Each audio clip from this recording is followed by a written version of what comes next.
Hi friends, నేను మీ భాస్కర్ మేకల. So 11th episode ఎలా ఉంది ఏంటి, అసలు ఈరోజు ఎపిసోడ్ ఎలా ఉందో ఏంటో అనేది మీరు క్లారిటీగా కింద కామెంట్ చేయండి. ఈ వీడియో ఖచ్చితంగా ఎండ్ వరకు చూసే ప్రయత్నం చేయండి. ఎందుకనంటే అంత రఫ్ అండ్ టఫ్గా మాట్లాడుకుందాం. అసలు నిజంగా ఇది అగ్ని పరీక్షనేనా? ఎవరికి అగ్ని పరీక్ష? మనకు అగ్ని పరీక్ష పెడుతున్నాడా? చూడండిరా అని చెప్పేసి మనకు అగ్ని పరీక్ష పెట్టినట్టు ఉంది. అసలు షోలో నిజంగా ఎక్కడైనా అరే ఇది నిజంగా బిగ్ బాస్ 9లోకి సెలక్షన్ కదా, ఏ రేంజ్లో ఫైర్ ఉందిరా అని అనుకుంటారు. అలాంటిది ఏంటి స్వామి, ఏం జరుగుతుంది? ఇది స్క్రిప్ట్ వర్క్ పర్ఫెక్ట్గా లేదా, లేదంటే బీబీ టీము ఎందుకు ఇట్లా చేస్తుంది? అసలు లైట్ తీసుకుందా, లేదంటే జడ్జెస్ ఓన్గా వాళ్ళకి వాళ్ళే డెసిషన్స్ తీసుకుంటున్నారా? అసలు నిజంగా వన్ మ్యాన్ షో లాగా అసలు నవదీపే ఎందుకు ఇంత రచ్చ చేస్తున్నాడు, మరీ ఇంత ఎక్కువ అతి చేస్తున్నాడా? దానికి తోడు శ్రీముఖి కూడా అంతే రేంజ్లో అతి చేస్తుందా? నాకేం అర్థం కావట్లే. మనం అనుకున్నది ఏంటి ఎపిసోడ్ చూసినప్పుడు? అసలు షో స్టార్ట్ అయినప్పుడు ఏమనుకున్నాము, ఇప్పుడు ఏం జరుగుతుంది? అసలు ఈ టీమ్ లీడర్ సెలెక్షన్ ఈ ప్రాసెస్ ఏంది? వీళ్ళకు టాస్క్ పెట్టి టీమ్ లీడర్ని సెలెక్ట్ చేయడము, అరే ఏమన్నా కొంచెమన్నా అసలు అరే నిజంగా ఇది టాస్క్ అంటే ఇదిరా అన్నట్టుందా? అసలు ఏం జరుగుతుందో ఈ ఎలా ఉంది అని అంటే, షోలో ఒకరిని లేపాలి, ఒకరిని పంపించాలి, ఒకరిని ఉంచాలి అన్నట్టుగా ఇక్కడ నవదీప్ గారిది కంప్లీట్ డామినేషన్ ఉంది. ఎవరు ఒప్పుకున్నా ఒప్పుకోకపోయినా జరిగింది అదే. కంప్లీట్గా ఈ శ్రీముఖిని కూడా తీసేసి మిగతా ఇద్దరు జడ్జెస్ని తీసేసి ఓన్లీ నవదీప్ గారికే ఇచ్చుంటే బాగుండేదేమో. అట్లీస్ట్ ఆయన ఓన్ ఒపీనియన్ టక్కటక్క అయిపోతుండే. మరి ఈ రేంజ్లో ఎక్స్పెక్ట్ చేయలేదు. నవదీప్ గారు సూపర్ స్మార్ట్, ఎంటర్టైనర్, రచ్చ, రంబోలా, ఇది ఇంకేదో అసలు ఏం టాస్క్లు పెడతారు, పనికి మాలిన టాస్క్లు పెట్టినట్టుగానే ఉంది. అరే నా పర్సనల్ ఫీలింగ్ కాదు, అందరూ అలాగే అనుకుంటున్నారు. నిజంగా నిన్న ఎపిసోడ్లో ఏం జరిగింది నిజం చెప్పండి, క్లియర్గా మాట్లాడుకుందాం. ఎవరన్నా ఒక కంటెస్టెంట్ గెలిస్తే అసలు జడ్జెస్ సెలబ్రేట్ చేయడం ఏంది? అసలు మామూలు కాదు. అరే మనం కొట్టాము, రే మనం కొట్టాము, అసలు మామూలుగా లేదు. ఏం జరుగుతుంది స్వామి? సరే నిన్న ఎపిసోడ్ నాకు ఈ మధ్యన ఎపిసోడ్లు వేయాలంటేనే విసుకొచ్చేస్తుంది అనమాట. ఆ రేంజ్లో వీళ్ళ పర్ఫార్మెన్స్ ఉంటుంది. ఏం జరుగుతుంది అనేది అయితే క్లియర్గా మాట్లాడుకున్నాం. అసలు జరిగిన ఎపిసోడ్ ఏంది, అసలు ఏ పర్పస్ మీద గేమ్ ఆడుతున్నారు అనేది కూడా క్లియర్గా చెప్తాను నేనైతే. సో నిన్న ఓపెనింగ్ ఆల్మోస్ట్ అందరు జడ్జెస్ చేతిలోనే కూర్చున్నారు, అయిపోయింది. అసలు మామూలు కాదు. ఇంతకుముందు ఎపిసోడ్ నిన్నటి ఎపిసోడ్లో చూస్తే ఏకంగా ప్రామిస్లు ఇలా ఇప్పటి నుంచి ఇలా ఉండదు, ఎల్లో కార్డు వచ్చిన దగ్గర నుంచి అస్సలు వీళ్ళ గేమ్ ప్లానింగే, గేమ్స్, వీళ్ళ స్ట్రాటజీలు అసలు మామూలుగా ఆడట్లేదు ఎల్లో కార్డు వచ్చిన దగ్గర నుంచి అన్నారు. ఎల్లో కార్డులు ఇచ్చినాకనే కదా నిన్న ఎపిసోడ్లో ఏం జరిగింది? మీరు ప్రామిసులు చేసుకునే రేంజ్ వరకు తీసుకొచ్చారు. ఇప్పటి నుంచి బాగా ఆడుతారంట అని చెప్పేసి నవదీప్తో మాట్లాడడం, వీళ్ళు మారిపోయారు సార్ అన్నట్టుగా ఆ పర్ఫార్మెన్స్లు. నిన్న జరిగింది ఏంటి? తొప్పాస్ గేమ్లు అవి. ఈరోజు జరిగింది ఏంటి?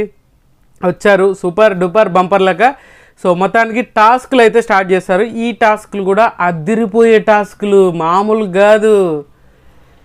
అందరినీ తీసుకొస్తారు. నాకు అర్థం కాని విషయం ఏంటంటే, ఇక్కడ శ్రీజ డైరెక్ట్గా జడ్జెస్ మాట్లాడుతుంటే ఇక్కడ ఎన్ని కొలతలేసి మీరు ఏదైనా కొలత వేసుకుంటూ ముందుకెళ్ళాలి అనేసరికి సార్ నాకు తెలిసిపోయినట్టు ఆమె చెప్పేసింది. వెజిటబుల్ కానీ లేదు అని అంటే ఏదైనా ఐటెం ఇచ్చి ఇలా దాని వెయిట్ క్యాలిక్యులేషన్ చేయాలి అన్నట్టుగా ఆల్రెడీ శ్రీజ క్లియర్గా చెప్తుంది కదా. పాపం పేపర్ లీక్ అయినట్టుంది. జడ్జెస్కే కాదు, ఏకంగా వీళ్ళకి కూడా లీక్ చేస్తున్నట్టు క్లియర్గా చెప్పేస్తుంది. సో వీళ్ళకంటే ఒక టాస్క్ అయితే పెడతారు. ఈ టాస్క్లు ఎందుకు పెడుతున్నారో అర్థం కావట్లే. నాకు తెలిసి ఈ టాస్క్లన్నీ పెట్టి రచ్చ చేసేదానికంటే జడ్జెసే ఈ మీ 15 మందిలో ఆల్రెడీ ఎవరైతే టీమ్ లీడర్గా ఉండాలనుకుంటున్నా వాళ్ళ గురించి వాళ్ళు డిఫైన్ చేసుకుంటూ ఏమన్నా ఈ టాస్కులు కూడా అవసరం లేదు. వాళ్ళలో వాళ్ళు కొట్టుకొని కంటెంట్ ఇస్తారు మనకు. అప్పుడు ఒక టాస్క్ పెడితే బాగుంటుందేమో. అది ఫైర్ లేదు. అక్కడి నుంచి ఈ మురమురాల టాస్క్ ఒకటి తీసుకుని మురమురాలు డైరెక్ట్గా 1/2 kg 250 grams వెయిట్ అయ్యండి అని చెప్పేసి ఒక వెయిట్ అయితే ఇచ్చారు. ఏందిరా ఈ రచ్చ? సో ఇది ఎవరైతే ఇచ్చారో ఆ 15 మందికి ఉన్న వాళ్ళందరినీ తీసుకొచ్చి ఆ వెయిట్ వేయండి అంటే దగ్గరగా వచ్చిన వాళ్ళు విన్నర్. దానికంటే ఎక్కువ ఉన్న వాళ్ళు అయితే ఈ షోలో కన్సిడర్ చేయరు అని చెప్పేసి 250 grams కంటే ఎక్కువ ఉండొద్దు, తక్కువ ఉండాలి అంట.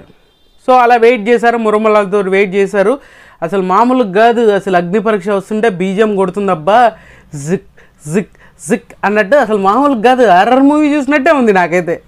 మరి మీకేమనిపిస్తుందేమో తెలియదు కానీ సో ఓవరాల్గా ఆ టాస్క్లో ఆల్మోస్ట్ అందరూ వెయిట్ చూస్తారు. ఇక్కడ శ్రీజ ఆల్మోస్ట్గా మ్యాక్సిమం ఎవరికి 210 grams ఏమో వెయిట్ దగ్గరగా తీసుకొస్తారు. ఆమెకు ట్విస్ట్ చేయడానికి 210 grams ఇచ్చావు కదా, సో నువ్వు వెళ్ళి కూర్చో, ఇప్పుడు get out of the game అని చెప్పేసారు.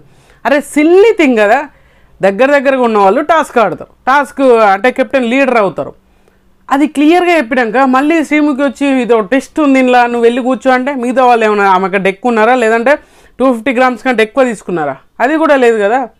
అరే అతి చేయాలి కానీ మరీ ఇంత అతి ఏంది స్వామి, మీరు మెంటల్ తెప్పించడం అంటే దీన్నే అంటారు అనుకుంటా. ఇంత చేయరా అంటే ఇంత చేసి కూర్చున్నట్టుగా ఆ కంటెంట్ లేకుండానే ఏదో ఖతర్నాక్గా నడిపిస్తున్నాం అన్నట్టుగా బిల్డప్ ఓడి మళ్ళీ బీబీ టీం కొంచెమని ఆలోచిస్తలేదో ఏమో నాకు అర్థం కావట్లేదు. సో ఈమె టీమ్ లీడర్ అయింది. సో మళ్ళీ ట్విస్ట్ ఇచ్చేసి ఆమె ఏడుపు ముఖం పెట్టుకొని అక్కడికి వెళ్ళి కూర్చుంటే మళ్ళీ పిలిచి దమ్ము శ్రీజ ఫస్ట్ లీడర్ అని చెప్పేసి మళ్ళీ ఒక ఓవర్ స్మార్ట్నెస్. నాకు అర్థం కావట్లేదు ఏం జరుగుతుంది మాస్టర్, మీరు ఏం చేద్దాం అనుకుంటారు మమ్మల్ని? సో అది ఒకటి అయిపోయింది. తర్వాత ఇంకేదో చెరుకు గడలు అని చెప్పేసి ఒక ఇసుక తీసుకొచ్చి దాంట్లో పెట్టి దాంట్లో ఏది పొడుగు ఉందో అది అది పట్టుకుంటే మీరు టీం లీడరు. దాంట్లో షాకీబ్ గెలుస్తాడు, ఓకేనా? షాకీబ్ గెలుస్తాడు దాంట్లో. ఇది ఏ కోణాన అది చేస్తున్నారో, ఏ విధంగా అది చేస్తున్నారో నాకు అర్థం కావట్లేదు. సో అది నాకు అనిపించింది. సో మీకేమనిపించింది ఏమో తెలియదు కానీ నాకైతే మెంటల్ వస్తుంది అనమాట. సో ఆయన ఒక లీడర్ అయ్యాడు. అండ్ తర్వాత వచ్చేసరికి ఈ మెయిన్గా ఇంకొకటి ఎవరు హరీష్ ఒక టాస్క్లో గెలుస్తారు.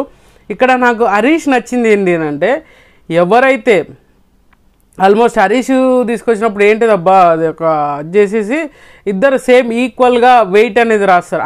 వెయిట్ కాదు, ఒక స్టార్స్ ఉంటాయి కదా, ఆ స్టార్స్ని ఆల్మోస్ట్ ఎన్ని ఉన్నాయి అని చెప్పేసి ఒక బంచ్ తీసుకొచ్చి అక్కడ పెడతారనమాట. సో అక్కడ బంచ్ పెట్టినప్పుడు మిగతా అందరూ అంటే ఆల్రెడీ టాస్క్లో ఏంటి అని అంటే టీం లీడ్గా గెలిచిన వాళ్ళకి ఇద్దరిని సెలెక్ట్ చేసుకోమని చెప్తారు. అలా ఇద్దరిని సెలెక్ట్ చేసుకుంటారు. ఫస్ట్ శ్రీజ చేసుకుంటుంది, తర్వాత వచ్చేసరికి షకీబ్ సెలెక్ట్ చేసుకుంటాడు. ఆ తర్వాత వచ్చేసరికి మాత్రం మన ఎవరు ఇద్దరు నాగాకి అండ్ హరీష్కి, మాస్క్ మ్యాన్ హరీష్కి, వీళ్ళిద్దరికి టై అవుతుంది. ఇద్దరికి 13 డిఫరెన్స్ ఉంటాయి కాబట్టి. సో మీ ఇద్దరిట్లో మీరు డెసిషన్ తీసుకోండి అని అంటే ఇక్కడ నాగా చెప్తాడు నేను టీం లీడర్ అవుతాను, నువ్వు నా దాంట్లో ఒక మెంబర్గా తీసుకుంటాను అని అంటే ఇంకొకరిని వేరే వాళ్ళని సెలెక్ట్ చేసుకుందాం. ఇది కూడా వీళ్ళే జడ్జెసే చెప్తారు. అంటే ఈయన కూడా అదే చెప్పుంటాడు కదా, నవదీప్ ఒక పంచు, ఆ పంచులో ఈయన చెప్పేదండి లేదు నేను సపరేట్గా టీం ఫామ్ చేసుకుంటాను, ఈయన సపరేట్గా ఒక టీం ఫామ్ చేసుకున్నాను. ఇక్కడ నాగా అంటాడు అరే నువ్వు ఆల్రెడీ అయినావు కదా, మళ్ళీ తొక్కుకుంటూ వెళ్ళిపో, నువ్వు ఛాన్స్ ఇవ్వాలనుకుంటే ఫేర్గా ఇచ్చే, నన్ను తొక్కుకుంటూ వెళ్ళిపో అని చెప్పేసి ఆయన అంటాడు. తొక్కుకుంటూ వెళ్ళిపోవడం స్వామి, నువ్వేం త్యాగం చేయనీకి వచ్చినావా? హరీష్ బ్రెయిన్ ఇంటెలిజెంట్గా ఉన్నా కానీ చేసే పనులు మాత్రం వరస్ట్గా ఉంటున్నాయి. అది ఎంత దారుణంగా అంటే అంత దారుణంగా అయిపోతుంది. నువ్వు అక్కడ ఏంది తొక్కుకుంటూ వెళ్ళిపో అంటే ఆయన నేను తీసుకుంటానంటే నువ్వు వదిలేస్తావు కదా.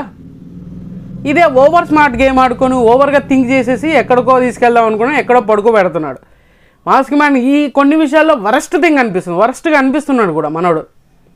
అదేందో అర్థం కాలేదు. సో మొత్తానికి నాగే కాంప్రమైజ్ అయిపోయి మళ్ళీ నీకు నెక్స్ట్ ఇక్కడ వీళ్ళే ఇస్తున్నారు. అసలు వాళ్ళు కంటెస్టెంట్స్ ఎందుకు అయ్యారో నాకు అర్థం కావట్లేదు. అంటే స్ట్రీమింగ్కి వచ్చేసి అంటే నువ్వు మళ్ళీ టీం లీడర్ అవ్వడానికి నీకు ఒక ఛాన్స్ ఇస్తున్నాడు, నీకు ఒక ఛాన్స్ దొరికిందని కానీ ఈయన ఓవర్ థింక్ అయిపోయి అవును కదా అన్నట్టు మన నవదీప్ అంటారు. అంటే మిగతా ఇద్దరు జడ్జెస్ కామ్ అండ్ క్వైట్ కామ్గా ఉంటారు, ఇంకా అంతకుమించి ఏం అవసరం లేదు వాళ్ళకి. సో ఇక్కడ ఈయన సెలెక్ట్ చేస్తారు, ఈయన మనోడు సెలెక్ట్ చేసుకుంటాడు. మనోడు ఎవరిని ఇంకో ఇద్దరిని సెలెక్ట్ చేసుకుంటాడు, ప్రసన్నని అండ్ ఇంకొకరిని సెలెక్ట్ చేసుకుంటాడు. ప్రసన్నని ఇంకొకరు సెలెక్ట్ చేసుకుంటాడు మొత్తానికి. సో ఇలా సెలెక్ట్ చేసుకుంటారు, ఆ ప్రాసెస్ అయిపోతుంది. అండ్ తర్వాత వచ్చేసరికి మళ్ళీ నెక్స్ట్ గేమ్ అబ్బా ఇది ఇంటెలిజెంట్ గేమ్ అబ్బా, మామూలు కాదు. అన్ని ఆలుగడ్డలు తీసుకొస్తారు, నిజంగానే ఆలుగడ్డల్ని వెయిట్ వేసి అందరికంటే ఎక్కువ పెద్దది తీసుకొని అక్కడ వెయిట్ చేయను. ఇక్కడ నాగదీప్ యాక్టింగ్ అబ్బా ఆస్కార్ పర్ఫార్మెన్స్ అనిపించింది నాకైతే. మీకేమనిపించింది చెప్పండి కానీ నాకు మాత్రం నిజంగా ఆస్కార్ పర్ఫార్మెన్సే అనిపించింది. ఎక్స్ట్రీమ్ లెవెల్ అబ్బా. ఇట్లా శ్రేయ ఒక ఆలుగడ్డ ఇట్లా పట్టుకొని టచ్ చేసే లోపు మామూలు ఫైర్ కాదు. నిజంగా ఎపిసోడ్లు ఇంత ఫైర్ ఉంటే ఎపిసోడ్ అస్సలు మధ్య పోతుందిరా బాబు అనిపిస్తుంది మనకు. ఆ రేంజ్లో ఉందిరా స్వామి. అడబెట్ అసలు ఏంది అరుపులేంది రే అక్కడ పెట్టామా ఆల్రెడీ నువ్వు ఒకటి తీసుకున్నావు అయిపోయింది. ఎందుకంటే మరీ అంత చప్పగా ఉంది. ఈయన ఇంత నిజంగానే ఓవర్ యాక్షన్ చేసినట్టు కనిపించింది. పెట్టేసి అయితే అవును కూరగాయలు పేరు అనుకుంటున్నావా ఏంది? ఇట్లా కాదు వాళ్ళ పడే, నేను లేకపోతే ఎంత అన్యాయం అయిపోయేదంట అస్సలు. అబ్బాబ్బాబ్బా, నా భూతో నా భవిష్యత్తు. ఇందులో కూడా ఆల్మోస్ట్ అందరూ 200+ తీసుకుంటారు. అక్కడ కూడా హయ్యెస్ట్గా తీసుకుంది శ్వేత. సో శ్వేత కెప్టెన్ అవుతుంది, టీమ్ లీడ్ అవుతుంది. కెప్టెన్ అంటున్నా 350 grams ఎంత ఉంటుంది ఆమెది వెయిట్, అందరికంటే ఎక్కువగా. మిగతా వాళ్ళందరూ హయ్యెస్ట్గా దాలియా 253 257 ఉండే. సో కాదు, మనీష్ 257 ఉండే, అండ్ దాలియాది 243 ఎంతో సంథింగ్ ఉంది. అలా ఒక్కొక్కరు దాంట్లో 200+ తీసుకున్నారు. అయినా కూడా శ్వేతా శెట్టికి టీమ్ లీడ్ ఇస్తారు. టీమ్ లీడ్ అయిపోయాక ఆల్రెడీ ఈమె ఇద్దరిని సెలెక్ట్ చేసుకుంటుంది. అయిపోయాక ముగ్గురు మిగులుతారు. ఎవరు? Shreya, dahlia and Manish.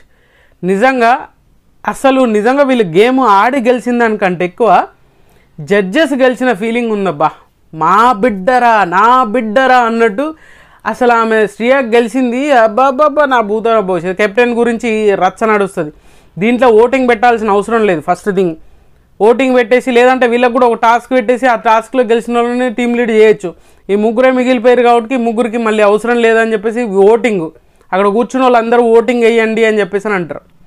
Voting వేయమన్నప్పుడు అసలు ఎవరు మనీష్కి అసలు ఒక్కరు కూడా ఓటేయరు. దాలియాకి పవన్ కళ్యాణ్ ఒకరు ఓటేస్తారు అనుకుంటా. మిగతా వాళ్ళందరూ ఇక్కడ వీళ్ళు చెప్తారు శ్రేయాకి ఓట్లు ఎవరంటే యునానిమస్ అని. అసలు నవ్వదీపు అసలు మామూలుగా లేపుతలేడు.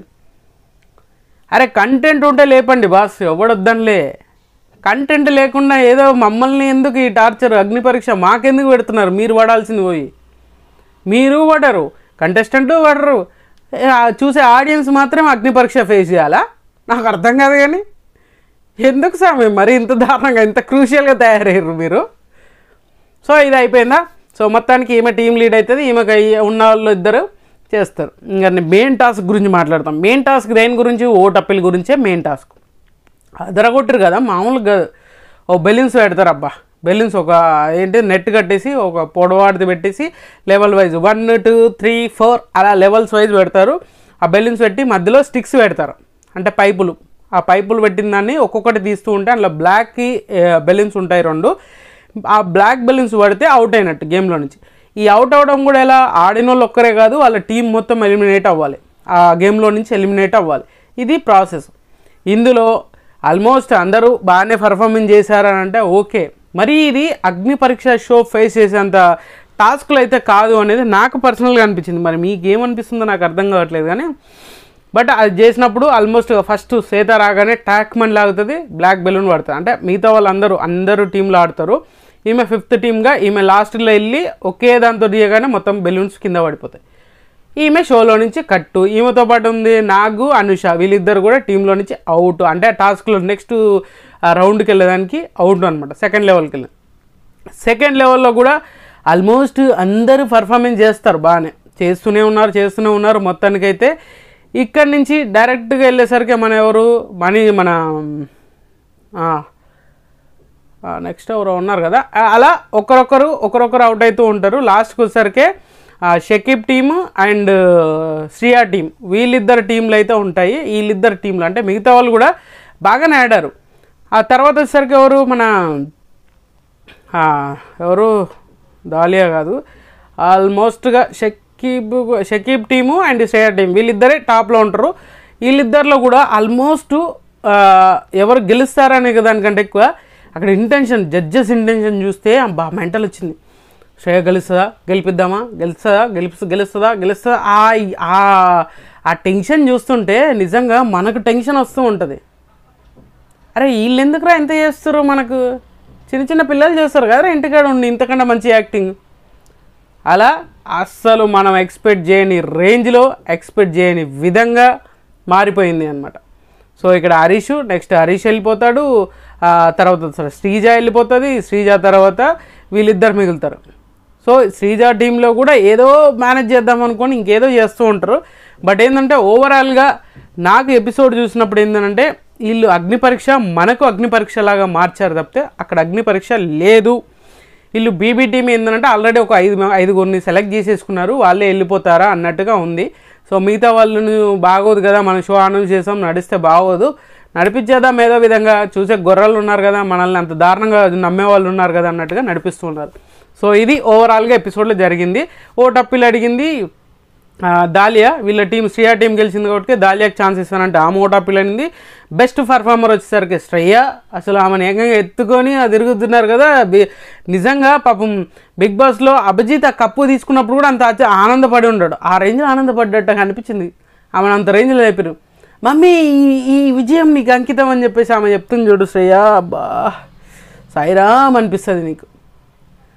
సో మొత్తానికి ఆమె వరస్ట్ ప్లేయర్గా శ్వేతా శెట్టిని మీ టీం ఫస్ట్ రావడం, నువ్వు పోగొట్టడం వల్ల మీ టీం ఆడలేకపోయింది, నువ్వే ఫస్ట్ పర్ఫార్మెన్సర్ అని ఒక ఎల్లో కార్డ్ ఇచ్చేసి మొత్తానికి మనకు పెద్ద ఎల్లో కార్డు కాదు రెడ్ కార్డ్ ఇస్తే దరిద్రం వదిలిపోతుంది ఆడియన్స్కి, అంతకు మించి ఇంకేం లేదు. సో మొత్తానికి ఈ వీడియో 11th ఎపిసోడ్ అయితే ఇలాగే ఉంది. మీరు ఏమనుకున్నారు ఏంటని కింద కామెంట్ చేయండి. సో ఖచ్చితంగా ఈ వీడియో మీకు నచ్చినందుకు సెలెక్ట్ చేయండి, షేర్ చేయండి, కామెంట్ చేయండి, సబ్స్క్రైబ్ మర్చిపోవద్దు. And good luck.